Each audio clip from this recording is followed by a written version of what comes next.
Wong everine kinyokin kikusiake maninki. Yeah, so this leads us now to the new executive skill, which we think is AI judgment. So if hidden costs are increasing, then the leaders need a capability to manage those costs. So, and I think that capability is judgment. Yeah. How do you measure that? How do you put a cost? What's the currency of judgment, I guess, would be the question, right? Mm-hmm. So how do I develop the judgment in the first place to know what's right and wrong, acceptable, not acceptable, hallucination?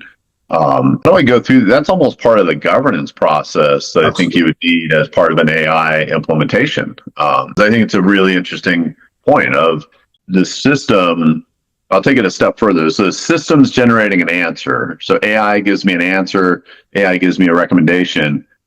And if we buy into our hypothesis that AI is there to augment human work, right? So make me to do my job better. What's the judgment that I apply to the information I'm getting from my AI system to say, yep, that's right, I'm going to take that and leverage it or use it, or to say, no, that doesn't feel right or that isn't right. Somewhere, and then if it's not right, what do I do with it? What's the governance process to fix it?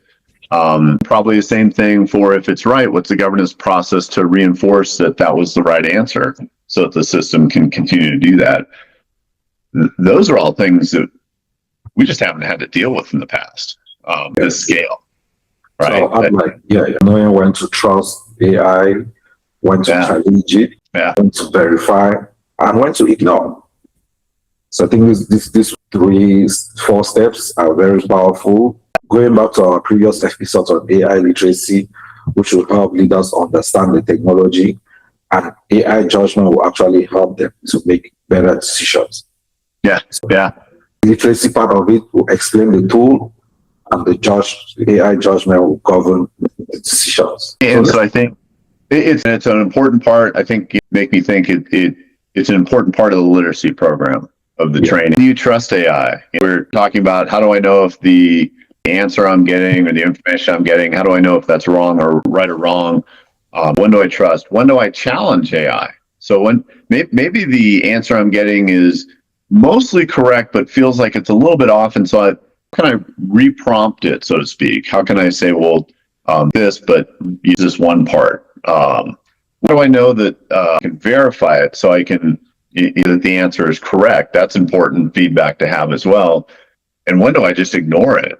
What do I do there? So these are all important feedback loops that the system the AI system would want, or anybody that's in charge of that would want, because that helps them generate better responses. But people haven't had to do this in their job before. You usually don't have to say that's wrong, that's partially right, because you're doing the work yourself. It's right or wrong, or you think you do at least.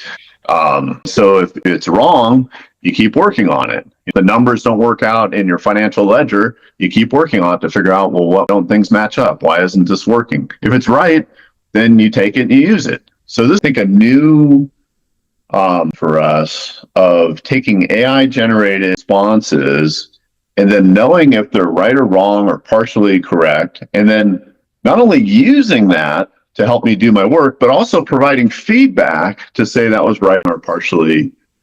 So that helps the system kind of, right? Oh, that was a correct versus an incorrect answer. But I think that could eat up the productivity gain rate. So I gain time because I don't have to sift through all this data and figure out a trend, and I can use that moving forward. But now I also have to spend time getting back into the system and saying, yeah, it was right and this was wrong. And this is new for us, I think. This is a new one. Yeah, let's take a scenario like use a practical example. Let's say AI recommends reducing customer support headcounts by saying, it looks very bright, right? Very good, very brilliant. What do you think will go wrong there? Well, I think you have experience could go downhill, right? Could ruin or take a hit on your brand. I think employee morale and retention could be an issue. So you're reducing headcount. You're probably expecting people the work doesn't go away generally. You're saying, hey, the AI is going to replace the work, right? So typically something falls back onto the remaining employees. There's a morale issue. And if the AI system is generating incorrect or slightly incorrect answers they have to fix, boy, then I've really kind of more work on the existing employees, right? My financials won't work out, my ROI. But on the bottom line, boy, I got rid of the headcount. And so we reduced our cost as a company.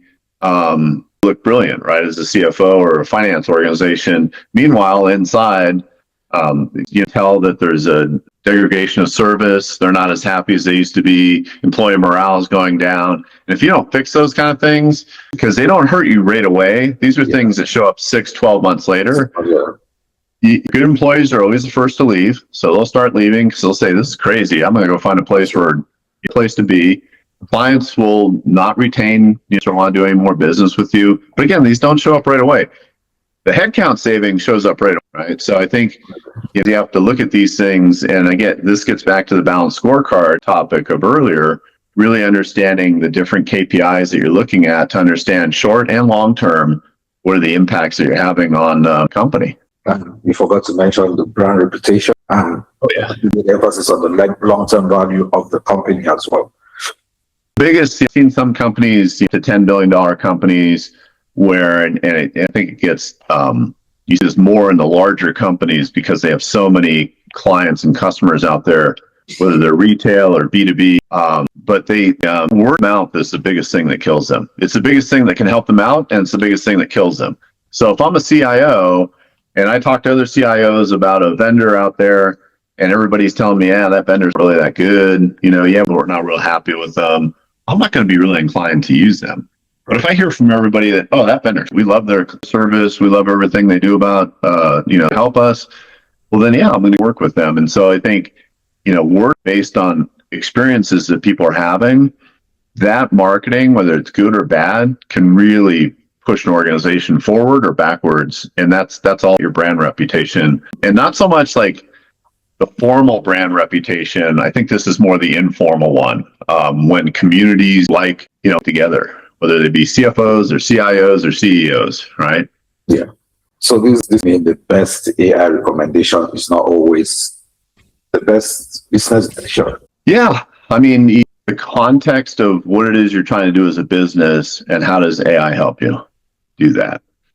And I think that then you're in a discussion that could be the right discussion, right? But if I'm isolated within an organization and I'm just trying to figure out how to make my financial record better, how to cut costs and use AI as a part of that, I think can be a very tactical discussion that can have really positive long-term effects or really negative ones. And again, I think you have to have a well-rounded discussion of, AI and change the way you do business. I don't think anybody would argue with that.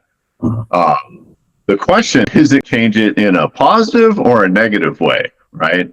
And I think those people that are really understanding, what am I trying to do as a business? What do I want to do short-term and long-term? And how can AI help me do those things? They have a better chance to succeed. I think people that are, and we see this, again, not a new problem that we've seen in the technology space, but I think people are looking to use AI and they're kind of in a problem to apply AI to. They're going to run into trouble because they might do something that, sure, is great for a very segmented piece of the business or a business unit, but it could have disastrous effects for the rest of the business or for down to satisfaction, client retention. So you really got to look at the whole picture on this one. So this goes to a common assumption, and I want us to challenge it. Like people often intelligence and judgment. Do you think that's the same thing? Well, no, I don't think so. I think I actually probably have to think about this a little bit more, but I think intelligence, you learn over time, right? You learn from both mistakes and success. Judgment is more knowing whether this is going to be a mistake or a success, absolutely, right? So that's, and we're trying to figure out the judgment piece of this. I think the intelligence comes a little later. So if I was to look at, the cycle of something, I think judgment's probably earlier than intelligence. And I think we're in that early judgment phase of how to use AI in the way from a business perspective. Yeah, let's for example, we have two companies.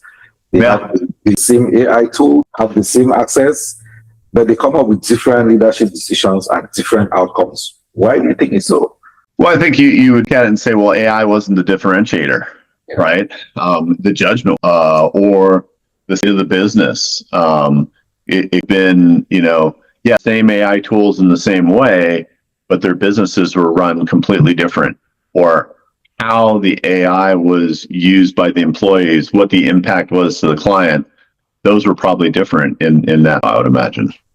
Yeah, so this which AI creates the information and leaders actually give it meaning, or they create the meaning. That which is no different than what we've seen in the past, right? So absolutely, in the past, your organization create the information, right? They would say, hey, we've looked at all the data and we've looked at client retention, and here's what we see. So now what we're saying is AI is generating some of this for us because it can do it a lot faster. It can see patterns before we can see them. It can through huge, mounds of information or data and provide us some analytics. It's what makes any business successful, right? You have to have the information that's based on data and from different points and then the leaders take that and say, okay, then here's what we need to do. We're maybe satisfaction isn't as high as we want it to be. Okay, what are we going to do about that, right? I don't think that's any different than how to business normally with or without AI. So I mean, this leads now to the future of leadership in the AI era. So what leadership skills become more valuable as AI improves? So I think, it's being able to understand the information that you're getting from the system. So what's the discernment can I make with this that I'm getting? What's my thinking?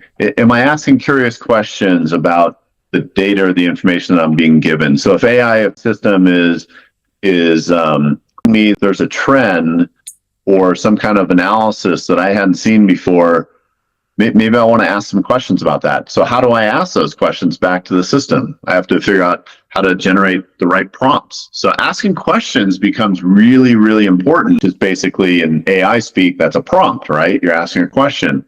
So asking the right questions becomes really important. Being able to understand what is the end goal. So the strategic and tactical trade-offs. What is it I'm trying to do short-term? What am I trying to do long-term? And then I think, accountability. Use accountability in doing your job, right? No matter where you're getting the information from, whether you're getting it from your coworker Bob down the hall, the AI system, doesn't matter. You still have the accountability of making that whatever you're passing on to somebody else was accurate. And if you're getting that from an AI system, how do you know? And again, I think question answer or question asking skill, that's gonna be a big one for people. Like you can't take something and pass it on. You want something in how do you challenge that? Or if it's not right, how do you re-ask the question? We see for anybody that's using AI in their personal lives, you're already seeing this when you just do a very simple AI search or even, Google matter. Way that I ask the question delivers different answers. So that's. So which actually leads us to the conclusion that the future executive isn't the person with the most information, but the person making the best decisions with all these informations we have around. Yeah, I think you're going to see successful executives and successful leaders, for that matter, even the team managers in an organization. Successful ones are going to be ones that can just curiosity coaching, curiosity question asking. They're poking it, and they're not doing it in a view or the right word, but in like a means way, but they're just trying to learn more about how did we get to this point. And so I think having curiosity and being able to learn as you go is going to be really important for leaders, because most leaders in the past, they got promoted because they were really good at the job that they were doing before, right? And they got moved up into a leadership role, no matter what level that goes up to. This becomes a little different. Your job before, but you're also really curious about where this information is coming from and what does it mean, and and what are we doing with this? And why did you go with this? Why did you ask that prompt versus this prompt? So there'll be more discussions that I think teams will have. And again, that kind of eats ROI in some way of, yeah, I got the answer faster because we implemented an AI tool, but then I spent more time with my boss or my team talking about that answer maybe, or talking about the implications of it. So the saving kind of gets here. And I don't think anybody's really thinking about that because we haven't been down that road far enough yet. Does that, right? So I think these are all things that we have to keep an eye on and really look at. Yeah. So this wasn't really about AI. It was about leadership. It was about decision making. It was about judgment. Yeah. And whoever succeed won't necessarily have the most AI. So they'll have the strongest human oversight and decision making capability. Isn't that so, Scott? Yeah, I think you're right. And it's about all those things in an AI environment. It's about the leadership, the judgment, in an AI environment. And what we're seeing is that's different than in a non-AI environment, right? I know how to operate in a non-AI environment pretty well because people have done that for years.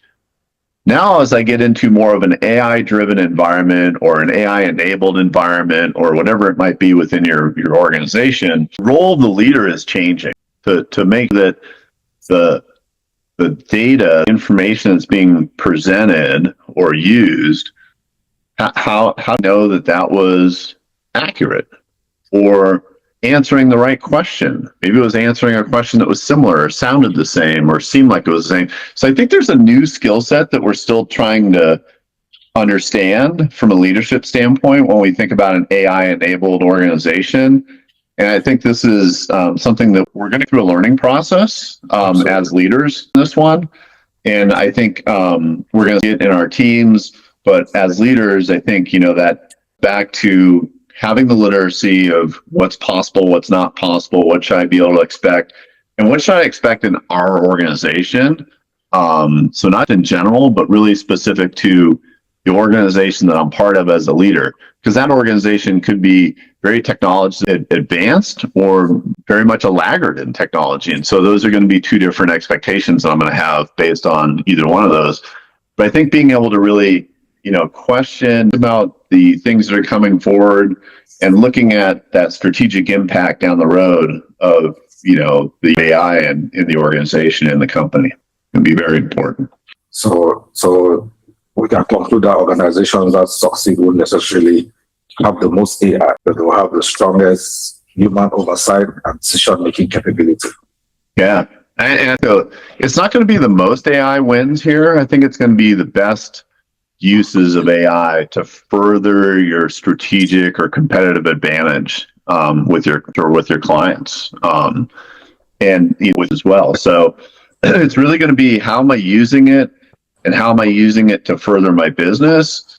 Not just, boy, I have 200 out there and because we have the most. You might want, but it's changing your business, increasing client satisfaction, distancing you so much from your competitors that it's all you need, or biggest one that you have. So I think it's going to be more of ones versus how many instances of it you have in a company.